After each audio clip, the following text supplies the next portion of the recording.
Unit 4, Lesson 1, Problem-Based Learning Process, the opening stage. This lesson will look at the steps involved in the opening stage of the problem-based learning process. The opening stage is collaborative and learners are expected to complete the steps in this stage as a group. Depending on how large and complex the problem is, the opening stage will take place in one meeting or over a series of meetings. If your learners are geographically dispersed, meetings can take place via teleconference software such as Skype, FM Meeting or the Big Blue Button.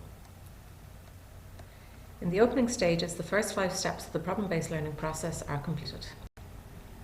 Step 1 is to clarify the terms. In this step, the learner ensures that the problem is well understood. They read and review the problem presented by the facilitator and they then note what terms they do not understand. Learners outline or clarify what each of these terms mean. Step 2, define the problem. This involves giving a title to the problem and asking questions such as what do we know about the problem? What is going on here? Any data that is known about the problem is gathered and put into the problem definition. Step 3, brainstorming. Here the learners identify possible solutions or hypotheses on the basis of prior knowledge.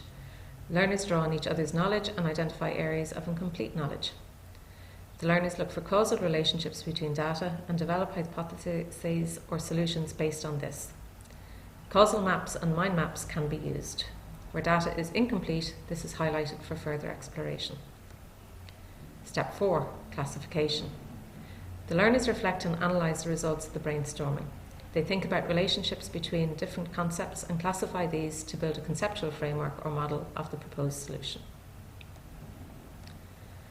Step 5 is identify the learning objectives. The group reaches consensus on the learning objectives. The learning objectives should be concerned with addressing the problem. The facilitator ensures learning objectives are focused, achievable, comprehensive and appropriate. In other words, what the learner needs to achieve in the self-study. Before moving to the next stage, the group as a whole should decide what learning objectives each learner is allocated and clearly state what each person has to complete in the self-study stage.